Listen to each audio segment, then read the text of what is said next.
नमस्कार, स्वागत है आपका शहर के number 1 channel city news Muzaffarpur में। मैं आध्या सिन्हा करवाऊंगी रूबरू शहर के तमाम ताजा खबरों से। खबरों पर नजर डालने से पहले आइए नजर डालते हैं आज की कुछ मुख्य सुर्खियों पर। मुरौल प्रखंड का तिरहुत नहर तटबंध टूटा, दर्जनों गांव में घुसा बाढ़ का पानी। लॉकडाउन के दौरान अवैध रूप से खुले हुए दुकान के दुकानदारों पर चला पुलिस प्रशासन का डंडा। और कोरोना संक्रमण का साया पड़ा रक्षाबंधन पर, राखी के खरीदार रहे बाजारों से नदारद। तो ये थी आज की मुख्य सुर्खियां और अब खबरें विस्तार से। 14 जुलाई 2004 की घटना एक बार फिर घटने से सहमे मोहम्मदपुर के ग्रामीण। इस बार बांध नहीं टूटा है तो तिरहुत नहर का तटबंध। मुरौल प्रखंड के पिलखी पंचायत के मोहम्मदपुर कोठी में टूटा।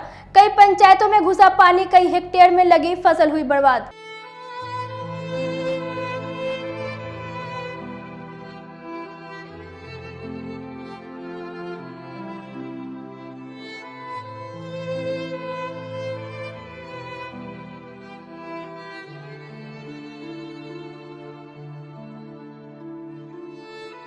जिले के मुरौल प्रखंड के दरहा मोहम्मदपुर गांव के निकट रविवार की सुबह तिरहुत नहर का तटबंध टूट गया। पानी के दबाव में तटबंध 100 फीट से ज्यादा टूट गया है।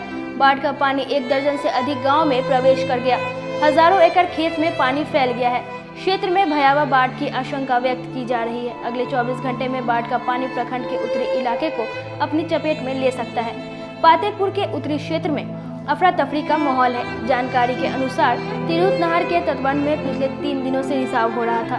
ग्रामीणों की सूचना के बाद भी इस रिसाव को बंद करने का कोई प्रयास नहीं किया गया, लिहाजा अगले सुबह 3 बजे अचानक तटबंध टूट गया। तटबंध टूटने के बाद पानी इतनी तेजी से फैला कि लोगों को संभलने का मौका नहीं मिला और देखते ही देखते सैकड़ों घरों में पानी घुस गया। स्थानीय लोगों ने बताया कि आसपास 10-12 पंचायतों के लगभग 70,000 आबादी प्रभावित हुई है। पानी का फैलाव फिलहाल जारी है, जिससे प्रभावित क्षेत्र में पानी काफी बढ़ने की आशंका है। इससे क्षेत्र में अफरा तफरी मची है। अब तक तटबंध मरम्मत कार्य शुरू नहीं हुआ। पंचायत के मोहम्मदपुर गोकुल गांव में, जो कि सकरा विधानसभा क्षेत्र के अंतर्गत आती है, उसमें तिरहुत नहर का एक एस्केप बांध टूट गया। सुबह में 3 बजे के करीब में ग्रामीणों में अफरा तफरी का माहौल हो गया। मुजफ्फरपुर पूसा मार्ग पर पानी का तेज बहाव हो रहा है। ग्रामीणों ने इस मार्ग को आवागमन के लिए रोक दिया है। ग्रामीणों के अनुसार इस बांध के टूटने से लगभग 9 पंचायतों के 50,000 की आबादी प्रभावित हो जाएगी। पानी काफी तेजी से लोगों के घरों में फैल रहा है। आसपास के गांव में अफरा तफरी का माहौल है। पानी इतनी तेजी से घुसा कि घर के सामान बाहर निकाल न सके। जैसे तैसे अपने जरूरत का सामान लेकर सुरक्षित स्थान की ओर जान बचाने के लिए लोग भाग रहे थे। मुजफ्फरपुर पूसा मार्ग पर पानी का काफी तेज करंट है। ग्रामीणों ने इस मार्ग पर वाहनों का परिचालन रोक दिया है। बहुत गांव प्रभावित हो जाएगा, लाखों लोग हो जाएगा प्रभावित। कितने बजे बांध टूटा? ये कांड हुआ है करीब 2:40। दबाव बना हुआ था, आप लोगों ने कोई सूचना दिया था प्रशासन को? ये प्रशासन लोग गांव वाला भिड़ा हुआ था सर इस पर।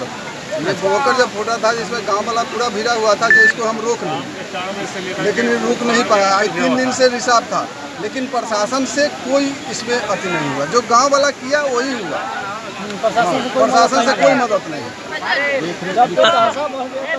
तत्काल कितने गांव प्रभावित हो जाएंगे इसके टूटने से? 8-9 पंचायत। तिरहुत नहर के बांध टूटने की सूचना मिलते ही जिलाधिकारी डॉक्टर चंद्रशेखर सिंह जिले के कई पदाधिकारियों के साथ मौके पर पहुंचे और पूरे इलाके का निरीक्षण किया। जिलाधिकारी ने कहा कि राहत और बचाव कार्य में एनडीआरएफ की टीम को लगा दिया गया है।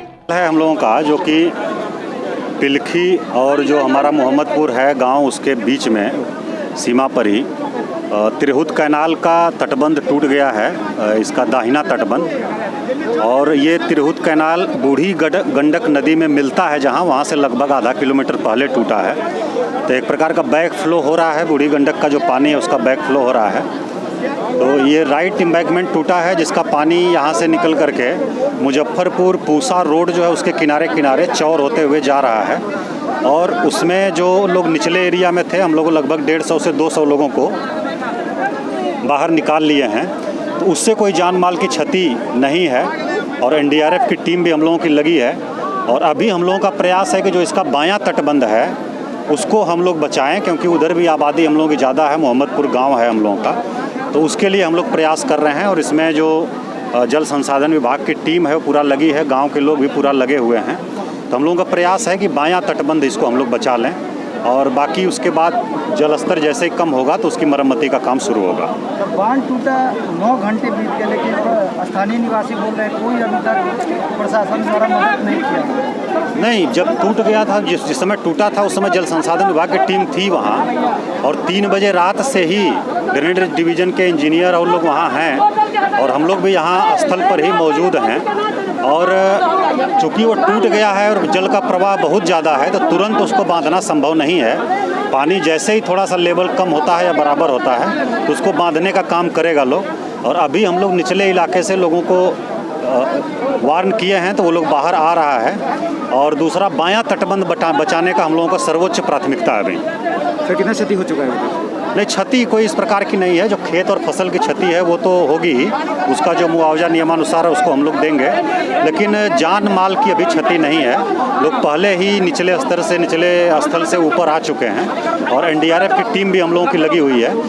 लॉकडाउन का उल्लंघन करने वालों पर चला प्रशासन का डंडा, दुकान खुला रखने वालों से सख्ती से निपटी पुलिस। बिहार में कोरोना के बढ़ते संक्रमण को देखते हुए राज्य सरकार के आदेश से लॉकडाउन की अवधि में 1 अगस्त से 16 अगस्त तक सख्ती बरती जाएगी। मुजफ्फरपुर में जिला प्रशासन के निर्देशानुसार शनिवार और रविवार को दूध व दवा दुकान छोड़ बाकी सभी दुकानें बंद रहेंगी। इन 2 दिनों के बंदी में किराना दुकान भी नहीं खुलेंगे। इसी कड़ी में लॉकडाउन को सख्ती से पालन कराने के लिए सिटी एसपी के नेतृत्व में भारी संख्या में पुलिस बल द्वारा शहर के विभिन्न चौक चौराहे पर खुले दुकानों को बंद कराया और बेवजह सड़कों पर घूम रहे लोगों को घर में रहने की अपील के साथ ही जो बात नहीं मान रहे हैं उन लोगों पर पुलिस ने लाठियां चटकाई। सिटी एसपी नीरज कुमार सिंह ने बताया कि बढ़ते कोरोना संक्रमण को लेकर जिलाधिकारी और एसएसपी ने एक बैठक में निर्णय लिया कि सोमवार से शुक्रवार तक सामान्य और व्यावसायिक गतिविधि चालू रहेगा और सप्ताह के 2 दिन शनिवार व रविवार को दूध व दवा की दुकानों को छोड़कर बाकी दुकानें पूरी तरह बंद रखा जाएगा। आदेश का पालन न करने वालों के खिलाफ कड़ी कार्रवाई की जाएगी। बेवजह घूमने वालों के वाहन सीज कर कानूनी कार्रवाई की जाएगी। लॉकडाउन में कल जो है सीनियर एसपी साहब और डीएम साहब की अध्यक्षता में एक महंगी बैठक किया गया है, जिसमें लॉकडाउन की परिकल्पनाओं को पूर्णतः लागू करने के लिए कुछ दिशा निर्देश दिया गया है।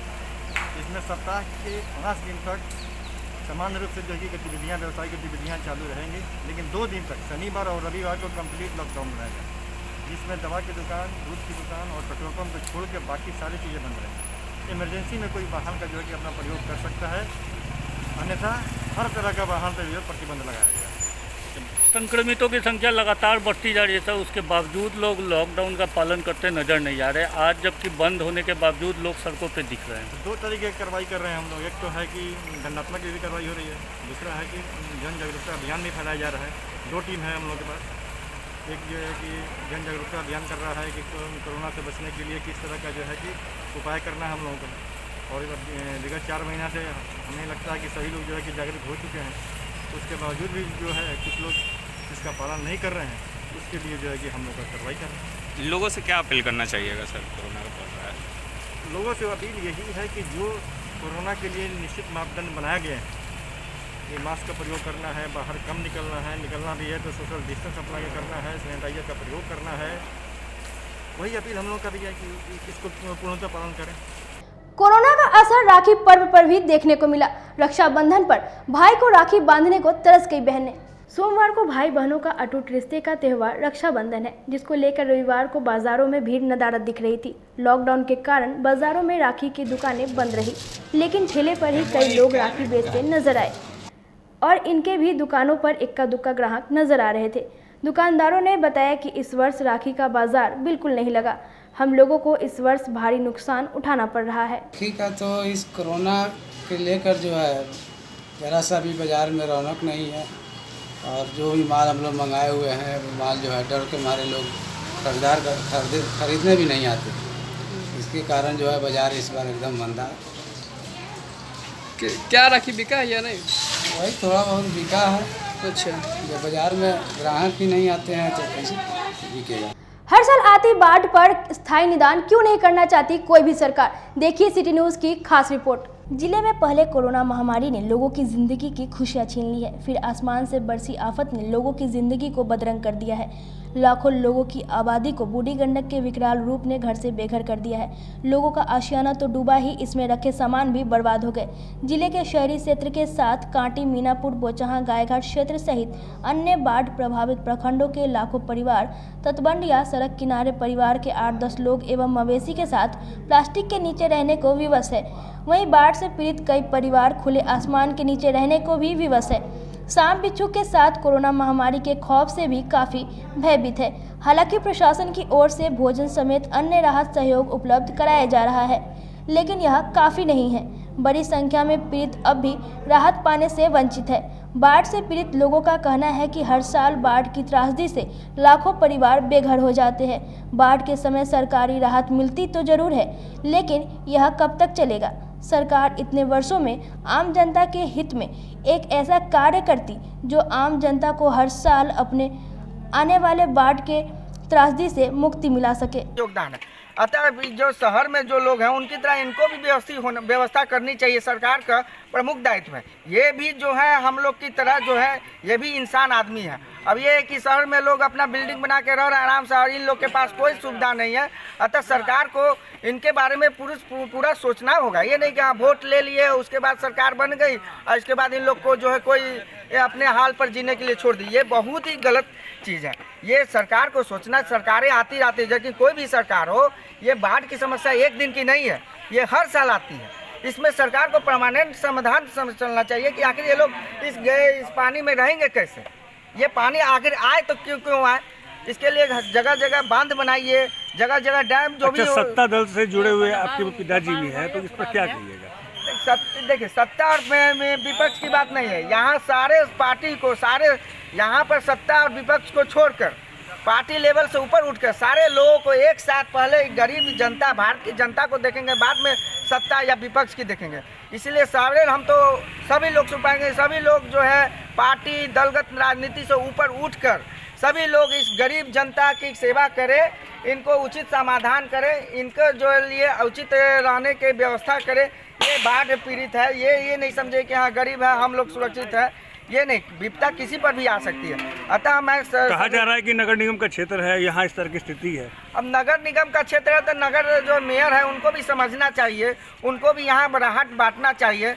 वो कुछ लोग वर्तमान के विधायक यहाँ के मंत्री हैं। हम वर्तमान के विधायक जो है ना कांटी में आता है, ये अशोक चौधरी होंगे। आखिर मंत्री है ना अपने। हाँ, नहीं तो मंत्री जी नगर राज्य के मंत्री हैं, तो नगर में विकास मंत्री जी हैं। नगर पंचायत तो आता है, नगर पंचायत भी देखना होता है। देखिए, जो लोग वो लोग अपने ढंग से, अब उन लोग से पूछेगा तो वो लोग अपने ढंग से काम कर रहे हैं, लेकिन हम फिर बोल रहे हैं कि इसमें सत्ता विपक्ष की बात को नहीं रख के, इसमें दलगत राजनीति से ऊपर उठ के, इसको सबको जो दल व्यक्तिगत स्वार्थ से ऊपर उठ के इसमें गरीबों का हित करना चाहिए। बहुत घर में पानी ढुका हुआ है, खाने पर आफत, ड्यूटी पर घर है खेमाई पर।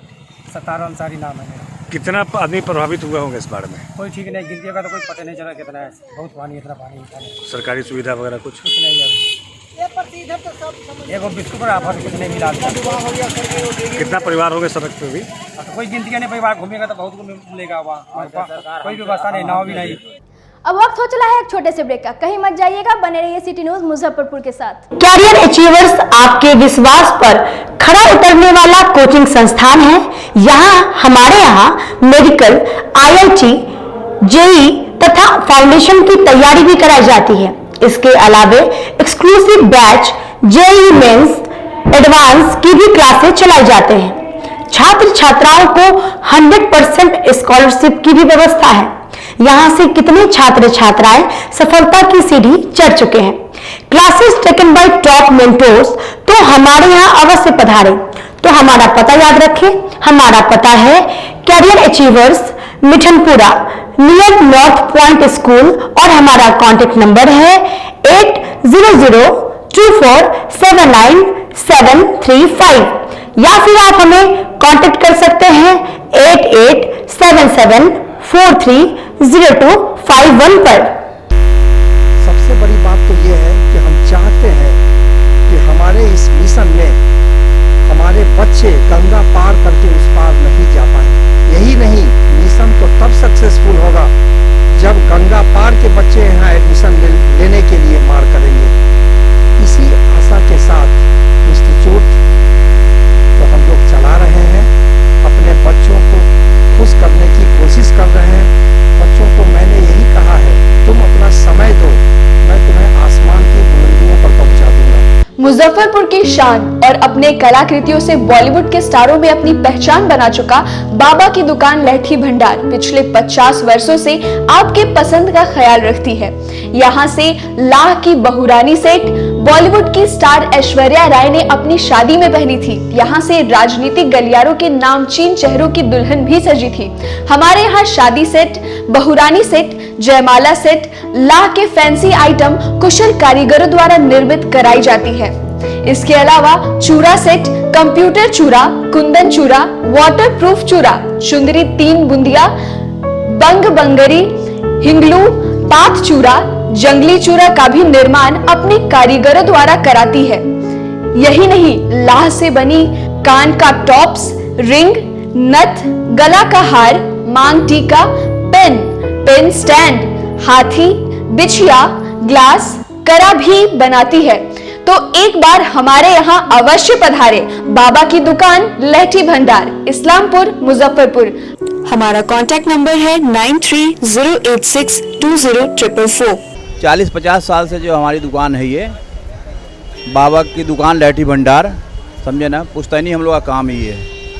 और हमारे यहाँ जो है जितने भी है, जैसे कि ऐश्वर्या राय के यहाँ लहठी गया, हमारा सचिन के यहाँ गया है, और आपके जो है तेज प्रताप सिंह, अभी लालू प्रसाद के लड़के की शादी हुई है, उसमें भी लहठी भेजा गया था।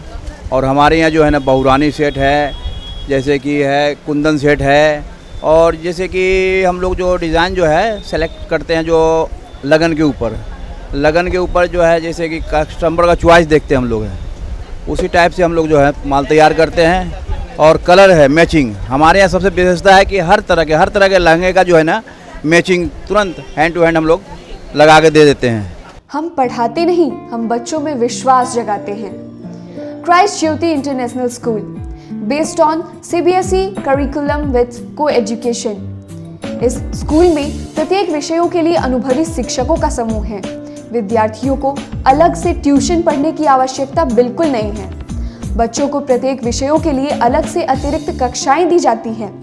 साइंस और कंप्यूटर लैब की व्यवस्था के साथ उत्तम खेल कूद के लिए बड़ा सा कैंपस भी है। नर्सरी के बच्चों को खेल कूद की विधि से पढ़ाई जाती है। केंद्रीय माध्यमिक शिक्षा बोर्ड पर आधारित पाठ्यक्रम से कक्षा प्ले हाउस व नर्सरी से अष्टम वर्ग तक ये नामांकन प्रारंभ है। तो नामांकन के लिए तुरंत संपर्क करें। हमारा पता है क्राइस्ट ज्योति इंटरनेशनल स्कूल, धर्मोदय स्थली, माधोपुर सुस्ता, मुजफ्फरपुर। के रूप में ज्वाइन किया क्राइस्ट ज्योति स्कूल को, और यहाँ की व्यवस्था, यहाँ के पेरेंट्स सारे लोग पूरी तरह से बच्चों की पढ़ाई के प्रति जो केयरलेस थे, मैंने उन्हें जागरूक करने की कोशिश किया, और उस व्यवस्था को बदलने के लिए मैं हर संभव प्रयास करती हूँ। जहाँ तक हो पाएगा मैं इसे आगे बढ़ाऊँगी, इसे आगे बढ़ाना ही मेरा कर्तव्य है। ब्रेक के बाद आप सभी दर्शकों का स्वागत है सिटी न्यूज मुजफ्फरपुर में। आइए रुक करते हैं अगली खबरों की ओर। बाढ़ से प्रभावितों ने पीडीएस दुकान से राशन नहीं मिलने पर किया जमकर हंगामा। जिले में जन वितरण प्रणाली के दुकानों में राशन वितरण को लेकर लगातार शिकायतें आ रही है। रविवार को वार्ड 45 के शोडा गोदाम चौक स्थित जन वितरण प्रणाली के दुकानदार द्वारा स्थानीय लोगों को राशन खत्म होने पर वापस लौटा दिया जा रहा था। इस पर स्थानीय लोगों में गुस्सा फूट पड़ा और दुकानदार के खिलाफ जमकर हंगामा करने लगे तथा दुकानदार के खिलाफ नारेबाजी भी की। स्थानीय लोगों ने बताया कि हम लोग कई दिनों से राशन लेने आ रहे थे और हमेशा डीलर का दुकान बंद रहता था। आज 2 दिनों से दुकान खुली है और दुकानदार द्वारा राशन खत्म होने की बात कही जा रही है। हुआ अनुदान जो अनाज मिल रही है उससे लाभ उठाना चाहिए कि नहीं, लोगों को देना चाहिए कि नहीं। आज भूखे लोग मर रहा है, पानी में घुस गया, उनको पता नहीं है। क्या बोल रहा है डीलर? अरे स्टॉक क्लियर हो गया, स्टॉक कोई के देखे वाला कोई के तकलीफ हो रहा है तो उसको मिलना चाहिए ना। जो पानी में डूब रहा है उसको खाएगा कि ना खाएगा? नहीं दीजिए, दे रहे तो सबको दीजिए। पानी वाला का पैसा देते, सब सूखा वाला के देते। 800 रुपया हमने दिए हैं। हाँ हमने दिए हैं। लोजपा कार्यकर्ताओं ने सरकारी मदद को नाकाफी बताते हुए शुरू की बाढ़ पीड़ितों की मदद। युवा लोजपा के राष्ट्रीय सचिव उमाशंकर यादव और व्यवसायिक प्रकोष्ठ के जिला अध्यक्ष रवि रंजन के द्वारा मीनापुर प्रखंड के बाढ़ प्रभावित लोगों के बीच फूड पैकेट का वितरण रविवार को किया गया। साथ ही बाढ़ प्रभावित लोगों के बीच भोजन का भी वितरण किया गया। लोजपा के राष्ट्रीय सचिव उमाशंकर यादव ने बताया कि सरकारी मदद नाकाफी होने के बाद उन्होंने अपने स्तर से बाढ़ पीड़ितों की हर संभव मदद करने का निर्णय लिया। बाढ़ के कारण स्थिति बहुत खराब है, लोग के बहुत बिगड़ा हुआ हाल है, खाने पीने की काफ़ी प्रॉब्लम है, बच्चे लोगों को दूध और बिस्किट भी नहीं मिल रहा है। तो हम लोग जनशक्ति पार्टी के कार्यकर्ता अपने ओर से यहाँ पर कुछ खाने का सामग्री लेके लोगों के नज़दीक हम लोग दे रहे हैं और लोगों को खिला रहे हैं। जब तक हम लोगों से होगा हम लोग लगे रहेंगे। और यहाँ पर आए हैं, हमने लोगों से बात किया है, लोग भी ये बता रहे हैं कि खाना पीना जो मिल रहा है सरकार की ओर से वो एक टाइम खाना मिल रहा है और लोगों को पन्नी भी नहीं मिला है। जहाँ थोड़ा बहुत पन्नी भी मिला है तो आधा काट कर पन्नी दिया गया है। हम इसके लिए जिलाधिकारी से यहाँ पर सीओ के ऊपर हम जांच की मांग करते हैं, इस विषय पर जांच होना चाहिए। वहीं व्यवसायिक प्रकोष्ठ के जिला अध्यक्ष रवि रंजन ने बताया कि लोजपा कार्यकर्ता इस कोरोना काल में भी जनता की सेवा में जुटी हुई है। बाढ़ के लिए बहुत भयानक स्थिति यहाँ पे बनी हुई है और प्लस कोरोना और बाढ़ दोनों भयावह स्थिति है। इसके लिए हम लोग थोड़ा सा राहत सामग्री चूरा मिठा का वितरण कर रहे हैं लोजपा कार्यकर्ता की तरफ से। क्या लग रहा है कि आपके राहत बांटने के बाद भी लोग खुश हो पाएंगे यहाँ? नहीं, यहाँ पे एक टाइम जनता से बात होने के बाद एक टाइम खाना की व्यवस्था है। युवा राजद की ओर से मुक्ति धाम में बाढ़ प्रभावितों के बीच राहत सामग्री का वितरण किया गया। रविवार को युवा राजद की ओर से मुक्ति धाम में बाढ़ पीड़ितों के बीच राहत सामग्री का वितरण किया गया। युवा राजद के रतन कुमार ने बताया कि सरकार डिजिटल रैली करवाने और चुनाव करवा कर कुर्सी बचाने में व्यस्त है, जबकि राजद कार्यकर्ता इस कोरोना काल में भी लोगों के बीच जाकर राहत सामग्री और बाढ़ पीड़ितों की मदद कर रहे हैं। राशन वितरण हो रहा है। हमारे पार्टी राष्ट्रीय जनता दल श्री लालू प्रसाद यादव जी के निर्देश एवं श्री तेजस्वी प्रसाद यादव के नेतृत्व में हम लोगों ने लगातार राहत वितरण बांटने का काम किया। कल भी आप लोगों ने देखा कि जहाँ मुजफ्फरपुर के जितने भी निचला क्षेत्र है, सिकंदरपुर मन वार्ड नंबर 12 में कल वितरण हुआ। आज 13 और 14 और चारों तरफ आप देख रहे हैं कि पानी का जमावड़ा लगा है। लेकिन जो सरकार बिहार में है, नीतीश सरकार और केंद्र में मोदी सरकार, जो इन लोगों पर किसी तरह की कोई राहत सामग्री नहीं बांटी जा रही है। हमारी पार्टी एकमात्र पार्टी है पूरे बिहार में जो लगातार कोरोना में भी बिहार में रोड पर दौड़ती हुई नजर आई। कमजोरों के साथ जो दलितों और जो इससे पीड़ित है उन लोगों के बीच खड़ी रही। जहां तक हो सका हम लोगों ने मदद किया है, हमारी पार्टी ने मदद किया है।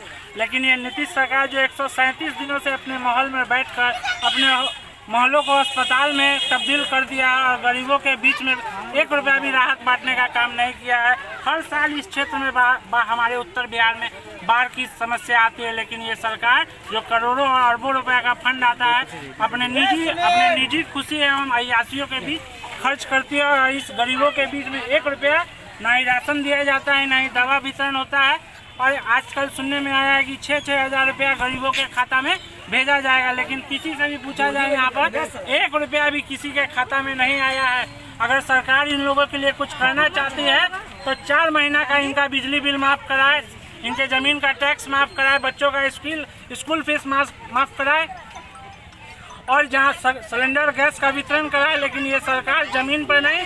और हमारी पार्टी जो NRC हो, चाहे कोरोना हो, चाहे बाढ़ पीड़ित हो, हर समय गरीब दलितों और मजलूमों के साथ खड़ी रही है। और इस नीतीश सरकार को अगर इससे भी नहीं मानी तो इससे भी हम लोग बड़ा आंदोलन करेंगे। और जब तक अंतिम मकान तक हम लोगों का राहत सामग्री नहीं पहुंच जाता है तब तक लगातार हम लोगों का ये कार्यक्रम चलता रहेगा। आज के लिए बस इतना ही। कल फिर मिलेंगे कुछ नई खबरों के साथ। तब तक मुझे और मेरी पूरी न्यूज़ टीम को दीजिए इजाजत। नमस्कार।